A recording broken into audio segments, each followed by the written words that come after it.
Okay, we're going to get started, everyone. My name is Mel Boynton. I'm with the Board of Arts and Education, and one of our opportunities is to be part of Adult Ed, and this morning we have a really great program for you. For the people on Zoom, you can put things in the chat, and for people here in the Louise Roberts room, please try and hold your questions to the end. We've got a lot to cover. Our presenter today is Kirby Palmer. And Kirby, a member of this church, is a retired psychotherapist with 40 years of experience. Kirby holds a master's degree in social work from the San Diego State University. In addition, he's licensed in the state of California as a licensed clinical social worker. He's been in private practice in Claremont and specializing in treating trauma, depression, anxiety, and working with adolescents. He was an adjunct professor at Cal State San Bernardino in the School of Social Work for 12 years and continues to be on call and a consultant counselor with the Claremont Police Department. In his multitude of spare moments, he travels with his wife, Terry, who's with us this morning, and he takes piano lessons and spends time in the skies flying airplanes. Welcome, Kirby. With Mel. Thank you, Mel. Nice and low. Yes, and I have some handouts maybe you can help me with, Mel. And I also have a just some housekeeping stuff afterwards. I have if anybody has follow-up questions for me or wants more information, we don't have time. I have a piece of paper here to fill out, put your phone number, your email, put your question down, or if it's hard to ask it here, that's fine too. And we'll do that, okay? And I'll put that on the back counter. yeah, these are resources. Yeah, okay. And these are the signs of suicide. Okay. And psychological symptoms, and actually I need.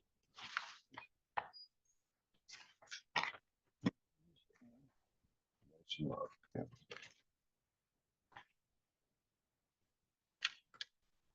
Okay, there you go. You got this one? Yeah, I don't need that. I don't need that. Okay.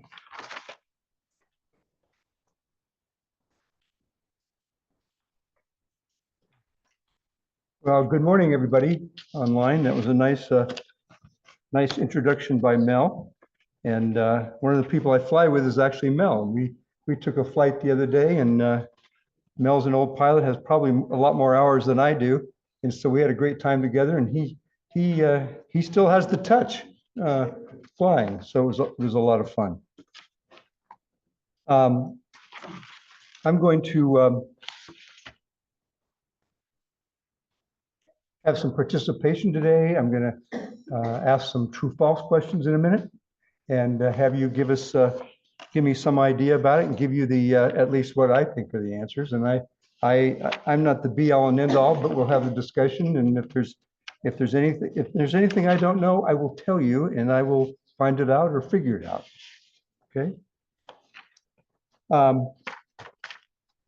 Glad we're doing this today because in the past there's been so much talk about how do we prevent suicide.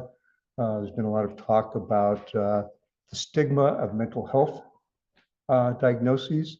And what I would argue is that what you're doing right now is part of your participation in prevention. And that is starting the conversation, getting to know some of the treatments, being more comfortable with maybe some of the language, being educated. And so please know, thank you for being here, because this is one way to start the conversation about prevention. According to the American Foundation of Suicide Prevention, suicide is the 11th most common cause of death. And in that year, there were 49,000 deaths and 1.6 million attempts. And what percentage do you think were men and what percentage do you think were women? Anybody? More men. Okay, but how many more? 60-40. What's that? 60-40. 60-40? Yeah, boy, you're a therapist. You cheated. No, it's actually, this surprised me. It's 54% men and 3.85% women. No? Huh? 3.85% women. Yeah. And, pardon me? 30. Yeah. You said 54% and 54% men, 3.8% women. That was in 22. I mean, that's just successful. Yeah, Oh, okay. yeah. Successful. So I'm not doing math today. I guess it's 46. Right, so I could be wrong, right? But anyway, and men are more likely to use violent means. According to the American Journal of Psychiatry, between 2005 and 2019, there were 4 times as many articles about suicide compared to the previous years. So at least we're moving the right direction in terms of academia and talking about it, making it more in our faces. In the age group 15 to 29, suicide is the second leading cause of death. And like I said before, really prevention starts at the beginning and end of this talk. So I'm going to also talk about some medical issues related to depression and suicide before. But first, I'm going to ask you some questions and get your answers. First one is: a suicide attempt is a cry for help. True or false? Well, much of the literature, I'm surprised about this too, because that used to be my go-to, but it's more recently, I think it's been less true. So I'm going to go with false, because it's more about people feeling the pain so much that they can't bear the bad feeling, and can't see a way out. So in those times, even small gestures of caring or concern can go a long way, because oftentimes suicides are a really impulsive act. Okay. Number 2, professional mental health person should be able to predict suicide. True or false? False. And I want, if there's medical people in here that said true, give yourself a break. Suicide, and that's not true. It's false. Suicide is preventable. Yeah. Comment on data with regard to computer-assisted studies of suicidality. I can't talk about that. And I'm gonna ask for questions at the end so I can get through this. Okay. You got me, buddy. Good job. Okay. Suicide is preventable. True or false? Well, it's true and false. True, because if you reach out to people in distress, you can often connect with them. Treating depression is a way to prevent. Trying to keep people safe at the time of a crisis can prevent it. Taking away means of committing suicide can be also prevent a suicide. Next one: if someone finds one way and fails, they will try another. True or false? Sometimes true. Yeah. Oh, hedging the bet. Good job. So it's false. Suicide acts are impulsive, and 25% of those that attempted let only 5 minutes go between the time that they had the impulse and in attempting. So if you take away access, you can also sometimes take away the impulsiveness, or not take away the impulsiveness, but prevent even them trying it after that. A person who wants to die by suicide will eventually do it. True or false? False. False. That's because thoughts are transient, and 90% of people who attempt do not attempt a second time. A lot of people have suicidal thoughts in their lifetime. True or false? That's true. Yeah. You know, and I can say, you know, I'm one of them probably 40 years ago, when I had some period of depression and treated it, got therapy, got through it, and haven't had really a bout of clinical depression since then. So absolutely. One in 5 students think about it. 1 in 6 make a suicide plan of students, but only 1 in 11 make an attempt. This is really important. Asking people who are depressed about suicidal thoughts might put ideas in their heads. True or false? Yeah, everybody, oh, this is a good answer. Open discussion brings relief. The best message, that message being attached to that, that I hear you and see you and that I'm with you. And don't worry that, you know, because I've heard this many times over the years, well, if we talk about it or ask them, you know, they're gonna probably it'll give them the idea and they're gonna commit suicide. No, no, no. No and no.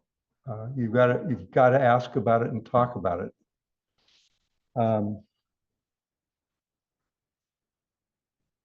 Okay, there's no good reason to ask them about it because they will not tell you. Is it true or false? False. I'm just going to get rid of the screen Okay. thing. Because in everybody, part of them want to live. Okay.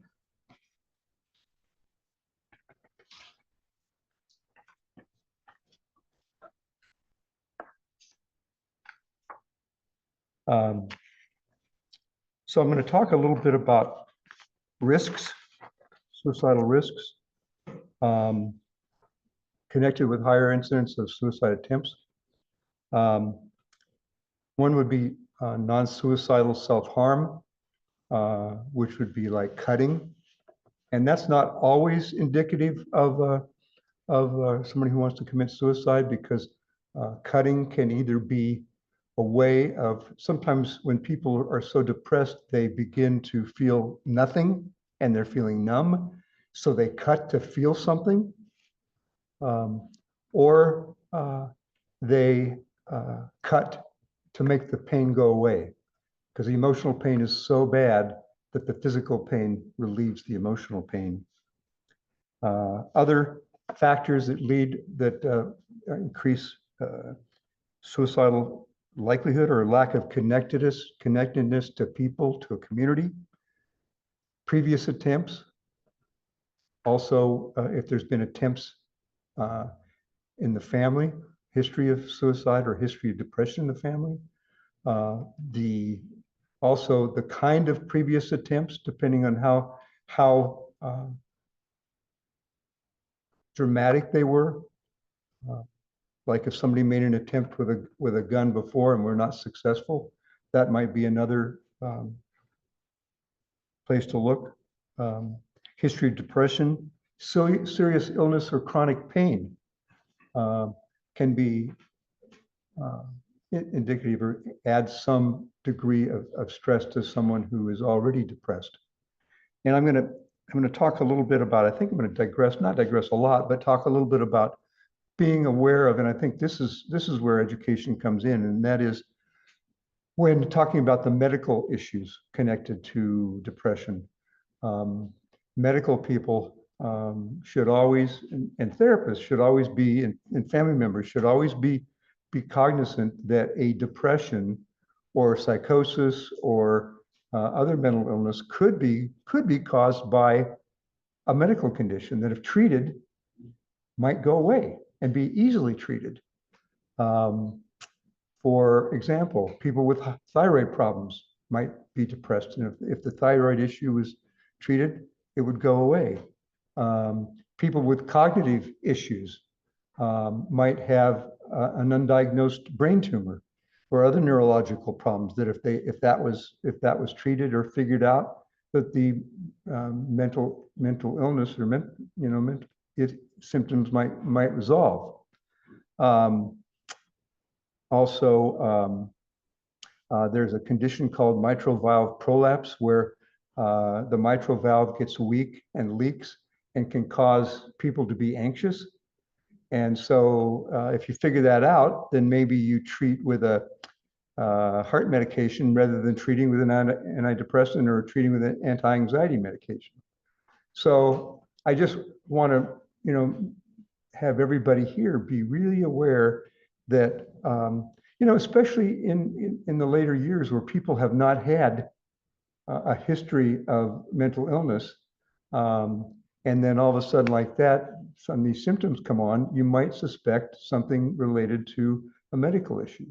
In the older community like me, and like a lot of us here, it could even be a medication issue, where the medications are off, or medications are not quite right, or they're interacting badly with each other. People with urinary tract infections can become psychotic. And so again, I think it's just, really educate yourselves. And I think this could help you all have different conversations with your primary cares or with the primary cares of your loved ones that you might be concerned about. People that are more at risk have had job problems, job losses, financial issues, aggressive or impulsive behavior. And sometimes the aggressive and impulsive behavior might stem from drug use, drug-induced kind of aggression, but it can also come from frontal lobe seizures can cause impulsive aggressive behavior. So again, wanting to rule out anything medical. And then adverse childhood experiences such as childhood traumas, losses, and so forth. Protective factors, which I want to talk about, that may help prevent suicide, or learning effective coping and problem-solving skills, finding reasons for living, a strong sense of cultural identity, feeling connected to others, support from family, reduced access to lethal means of suicide among people at risk, cultural, religious, or moral objections.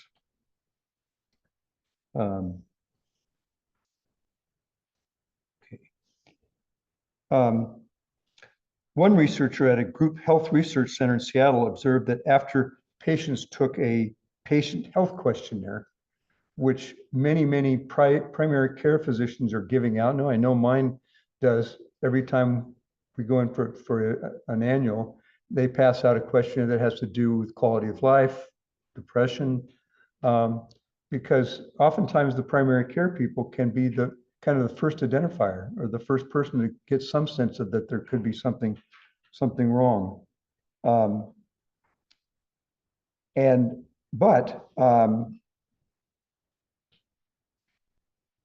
Of the patients that endorsed suicidal ideation, fewer than 10% engaged in the suicidal behavior. And like I said, early detection can involve primary care physicians. One study said that 45% of suicidal people had seen their primary care 30 days prior to the attempt.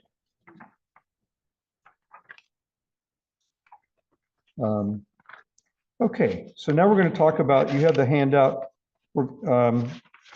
regarding signs of suicide. I'd like you to look at that. Okay, and so I'm going to talk about them, so thank you. Okay, the first one is feeling trapped or hopeless. And oftentimes that's and I say oftentimes to people that have been really depressed in my practice that that the thinking that goes along with depression is fairly black and white, all or nothing. Things are never going to get better. It's awful. It's terrible. And they feel trapped in that.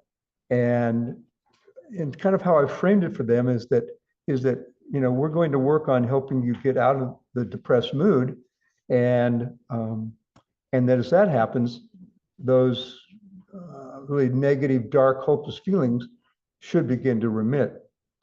Now, one caveat about coming out of a depression is that as people get a positive response to antidepressant medication, sometimes they'll begin to have more energy. And then there becomes an increased risk of suicide attempts because now they have the energy to maybe follow through on the thought that they had before. In other words, exhibiting dramatic mood changes. And this particular one is of concern because some of the literature has suggested that as this becomes more prominent, the risk of suicide goes up. And that could be aggressive, impulsive behavior. It could be people with bipolar disorder who may be rapid cycling up and down, up and down. Withdrawing from loved ones in society, becoming more isolated, pushing people away, and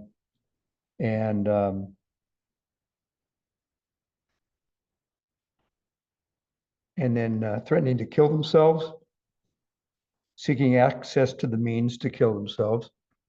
I've had several people in my practice where when I found out that they were really thinking about killing themselves, as part of a harm reduction, I needed to deal with the families about, do they have weapons available? Or what are their means available? Do they have, what medications are they on? Are the medications potentially lethal? Are they hoarding their medications in order to maybe use them as an overdose attempt? Talking or writing about death or suicide. Beginning to give things away that they love, cherished possessions, maybe giving money away, and doing things that suggest that they don't think there is a future in sight for them. Increasing use of alcohol or drugs. Behaving recklessly, which could include perhaps driving recklessly up a mountain, trying to get caught speeding, drinking more, driving under the influence, experiencing anxiety or agitation,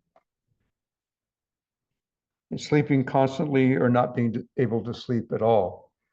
Now, one of the things you want to worry about with somebody, a loved one, is what is their sleep like? And if they're having trouble sleeping, that can certainly cause depression.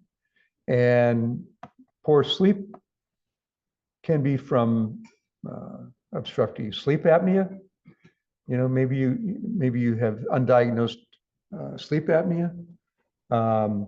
Maybe you're on some medications, like one very common medication, serotonin reuptake inhibitor people are familiar with, called Prozac. If you dose it at the wrong time of day, it can be more enervating and cause you difficulty sleeping. So again, those are a lot of the signs of suicide. Depression is caused or can be caused by lack of sleep. Yes. If you're not getting good sleep, Or just, I didn't get the causation. Oh, well, it's because, if you're not getting good sleep, you don't get good sleep architecture, and I don't want to go into a sleep study kind of thing, but not getting good sleep will cause you to not get good deep sleep. And then if you don't get good deep sleep, then you can be kind of agitated at night. Sometimes people with sleep problems also have restless leg syndrome, so they don't get good sleep either. So you really have to get that checked out. So without deep sleep, it's not just irritability, but it can slide all the way into depression, into suicidal. Repeat the question.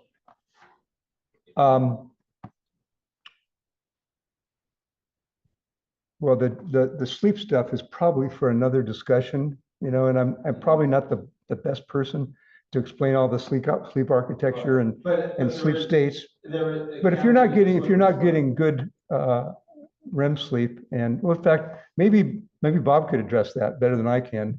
Can you, Bob? Well, I would be more likely to say that depression messes up your sleep. What's that? Depression messes up your sleep cycle one way or the other. Right, that's right. That's right. Not that sleep disorder causes depression. I would tend to think of it in the other way. Right. There are a lot of other sleep disorders besides depression. Right. The presence of depression will mess up your sleep. Right. I think that's a good way to put it. Yeah. Thank you, Bob. Yeah. I would also say as a mother of 4 children, like when you're not getting enough sleep, you can also start to lose your mind. I mean, like literally Right. start to develop.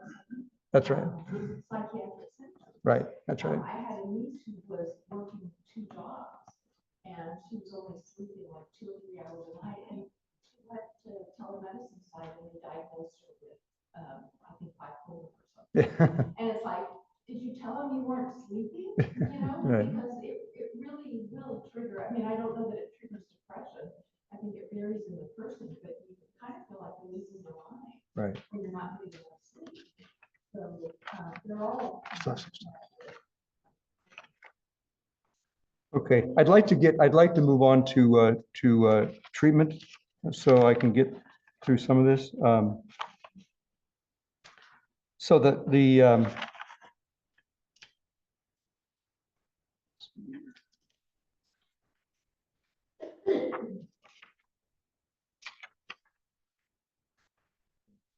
well, treatment involves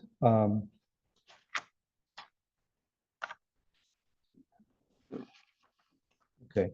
Most common treatments, I'm going to try to run through these because I know we're running a little bit late. Are we okay now? Yeah, okay. Okay. For psychotherapy, the most common treatment is a combination of psychiatric medications, antidepressants, along with cognitive behavioral therapy. So that's a kind of a real common one. And then the medication treatments that are first line would be, and in depression, brain circuitry doesn't work right, especially with the amounts of neurotransmitter chemicals like norepinephrine, dopamine, serotonin. And so some of the first line of defense, and people will often ask you, psychiatrists might ask you when they're doing an evaluation, if there's history of depression in the family and what your family members may have been treated with successfully. But some of them are the serotonin specific uptake inhibitors, which work on the space between the neurons, which is the synapse, kind of that space in between the neurons. Those common ones are Celexa, also known as citalopram, Lexapro, Prozac, Luvox, paroxetine, which is Paxil, and Zoloft. And then there's some SNRIs, which work on the serotonin norepinephrine reuptake. It's a different being. And they're used for, the common one is Effexor, and also known as generic as venlafaxine. And it comes with indications for major depression, generalized anxiety disorder, panic disorder, and social phobia. Another one is also a newer one is Cymbalta. It was the second to come out, and it's also been used for diabetic neuropathy. And then it was later approved for depression and generalized anxiety disorder. And then another one is Wellbutrin, which is in another form called Zyban, has been used to help with smoking cessation. And it's been a good one because it's not associated with weight gain. And more effective at improving symptoms of hypersomnia and for fatigue. Now, one that's just been is an anesthetic that's used to induce anesthesia called ketamine. It's also known as esketamine. And it's been known to increase the synapse formation, and increase connections, redo connections in the brain.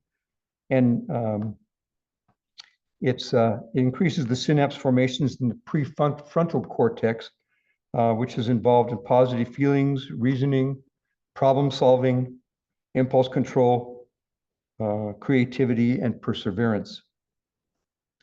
There's another one that's been approved called this is a non-invasive one called transcranial magnetic stimulation. And it's not as common, but it is approved. Many, oftentimes insurance companies pay for it. It's non-invasive. It involves putting something on your head and putting impulses in. And it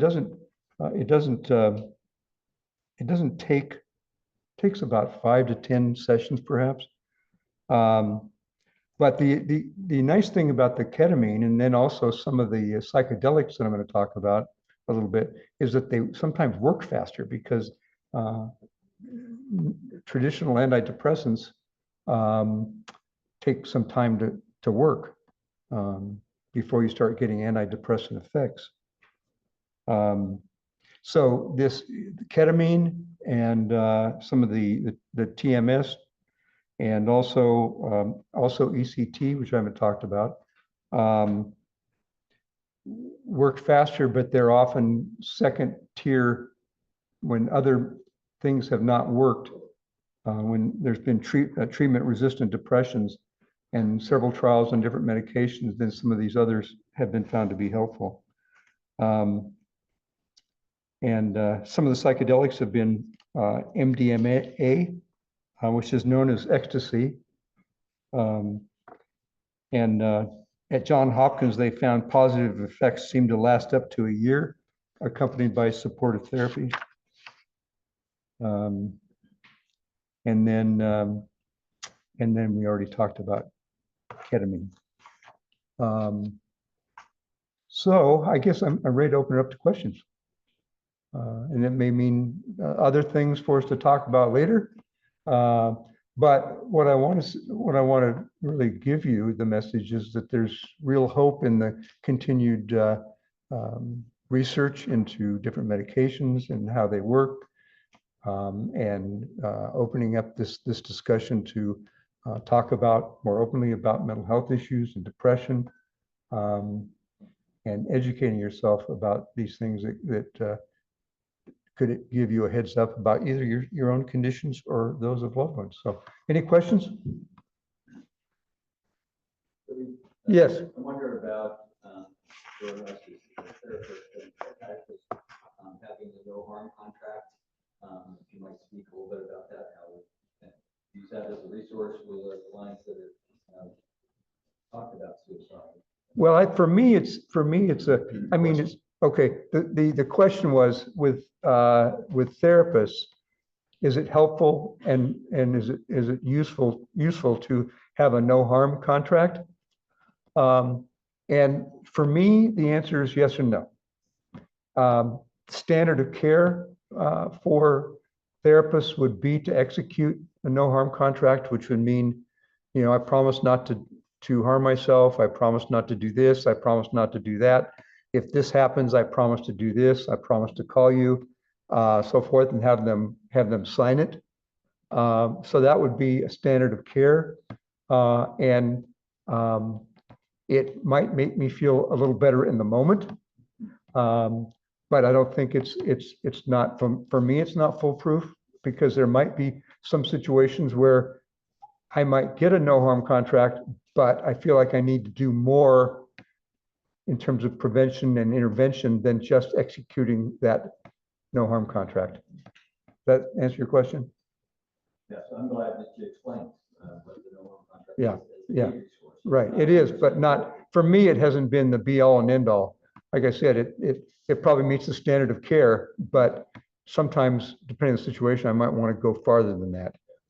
But Kirby and I shared the private practice office in the village for decades, and your talk is reminding me that one of my clients, just didn't want to sign the no harm contract, and and I didn't want to let her leave the office, so I called Claremont PD to take her to the hospital to have her evaluated, for what's called the 5150.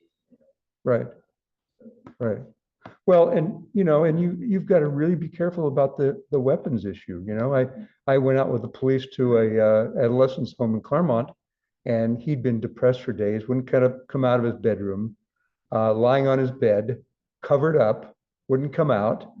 So the parents couldn't get him up. We went out there, and so before we even went in the house, I asked the parents, "Do you guys have any weapons in the house?" "Yeah, we got a gun out in the garage." "Well, let's go see if it's there, okay?" And luckily it was, but it wasn't locked up, So anyway, eventually that turned out okay. He finally let us see his hands and talk to me all but briefly. And a couple of days later, it worked out fine. But anyway, yeah.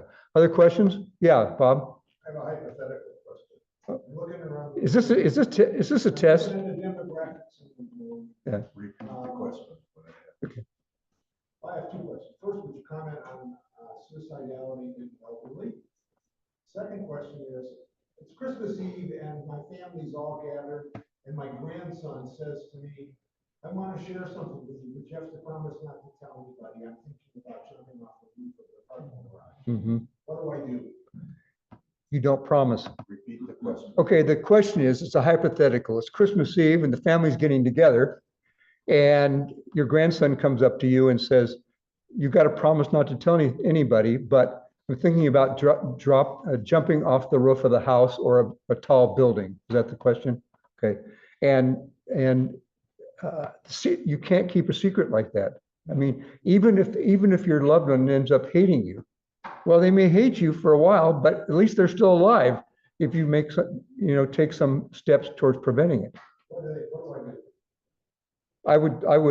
I would call the police. I would assess. It may depend upon what kind of a relationship you have with your grandson and what kind of a discussion you have with them, and what kind of if they've been honest with you before, then maybe you say, this is not something that I can handle by myself. I'm going to get some people to help us. Does that answer your question? Question over here. Huh? I think this is a provoking discussion. Well, yeah, Carol. Yeah, I'd like to jump in at this point. I work for Aurora Charter Oak, and we're an emergency acute psychiatric hospital in Covina. So what I would say to your question is call Aurora Charter Oak. There's also Canyon Ridge, which is our competitor, and they're located in Chino. So a little bit closer to Aurora Charter Oak, not far. But we have a 24-hour assessment team. So we encourage people to call. Always somebody that you will talk to. 24 hours, 7 days a week. So you can call Direction Road, you can call Canyon Ridge. There's also a new suicide hotline. It's 988. That was the other one. Is you could call 988, which is you can either text 988 or you can call 988. Right. And that's the National Suicide Hotline. And I actually called it a couple of days ago just to make sure everything worked right. And it does. They were there. They were very helpful. I told them why I was calling. So that would be the other option, Bob, is to call 988 or do it together. Yeah. What do you say to the parents, the kids? Repeat. The parents? I would tell them to say, I would not keep it a secret. I would not keep it a secret. Right. No, you just can't keep it a secret, even if the parents say you can't do it. You can't do it. It'll ruin his life. Well, death will ruin his life too. And our I'm not, and I don't mean to be glib, you know? Yes, Jane? Yeah, I was gonna ask the same as Bob's first question was the demographics here, the senior population, and what, as we're with friends and we start seeing things, how do you approach that with your senior friends if you're wondering, oh, is this happening? Yes, the question is, in our population that we're dealing with, and you notice some symptoms in friends, how do you deal with it? Well, the senior population is going to be a little bit different because maybe a little bit different because maybe of being on multiple medications, and that could cause some side effects or it could cause people to react to different medications. People could start having neurological problems due to diabetes. People could start having problems that come out in terms of like migraines, bad headaches. That always needs to be assessed as to what the etiology of that is. Sleep apnea too. I was a big sleep guy. And so and then of course in this population there's a possibility of increased isolation too, where maybe they don't have a lot of family around or friends, and they're more isolated, and also a lot of times in this 80 to 90 age group, 90, they haven't been used to asking for help either. So what do we do as, I guess I'm getting at how do you approach that with your friends, that kind of thing? Okay, how would you approach that with your friends?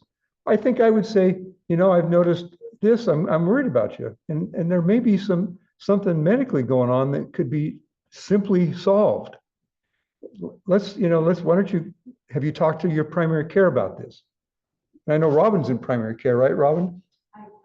Not anymore? Oh, that's right, you're teaching. I haven't been in primary care for a long time. Okay, but you have been. I was. Yeah. Well, you know what I was thinking, Kirby, when you said that is, a lot of times people come to the primary care. When I was doing primary care, and it's like, you have to follow up from the ER, or somebody says, go see the primary care. And the primary care is like, I don't, Right, but they're there. But it may not be very simple. Right. It can be very difficult. That's right. That's right. That's right. Because there are so many possibilities, Yeah. like things like a UTI, as you say, an older person can cause some symptoms of dementia or even maybe suicidality. Right. That's right. It's not always it isn't always a straightforward workup, and it can be daunting to try to figure. That's right. something like that out. So the comment for those who are listening was that oftentimes people get sent from an emergency room to their primary care, and working them up becomes kind of daunting because is it medication? Is it something else? Is it a disease process that's slow and hasn't been identified? And so forth. So it can be daunting to work up that population. Yeah, okay. Just a second, Bob. Yeah, we're here. Huh? Almost out of. Okay. I had a question. This pertains to a younger demographic. Do you have any thoughts on high school, college students coming out of the closet, determining their LGBT or acknowledging their LGBTQ, and then migrating or not accepting, having suicidal thoughts? Oh, I think it's a kind of a huge risk factor, especially if young people self-identify, come out of the closet, however you want to call it, and they're in a place or surrounded by a place that's unaccepting, or for high school students that are bullied because it seems like they might be gay, or maybe they're questioning their own sexual identity and they get bullied and made fun of, and that increases the risk a lot.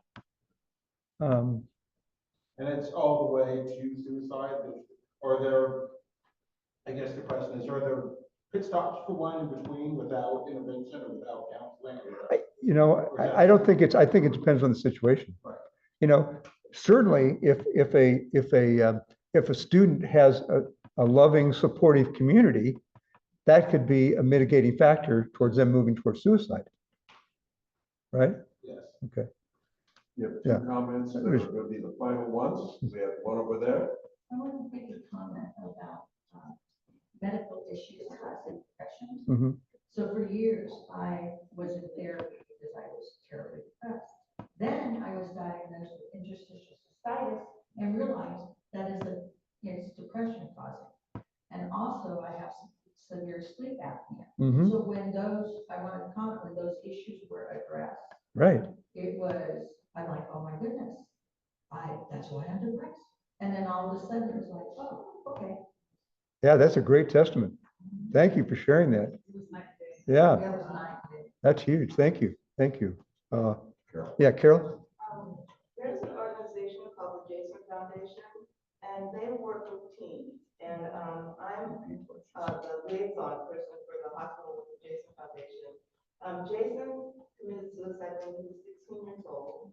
It was back in 1996, I think. His father had no information. There was nothing about suicide for parents whose kids, had committed suicide. So he started the Jason Foundation.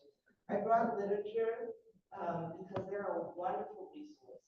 I also work with all the schools. I work with Claremont Ave, with Covina, and the teachers are, all the schools have counseling departments now, and they're very, very good at working with the teams that are at this. And so that's another resource. Go to I guess what I'm trying to say is that the adolescents is a population that are hugely at risk. A lot of it has to do with social media, a lot of bullying, as you mentioned. And our hospital goes down to age 9. We opened the unit in January. We have an adolescent unit, and now we brought it age 9. And both units are staying full. I want to. Okay. It's not only adults, it's not only seniors, but it's our youth as well. So I have a here from the Jason Foundation. It's provides literature to teens that shows them how to get help. So think about your grandkids. Think about the little ones because they also need help. Is that LA? Good. Service LA County or what's the region? The Jason Foundation is national.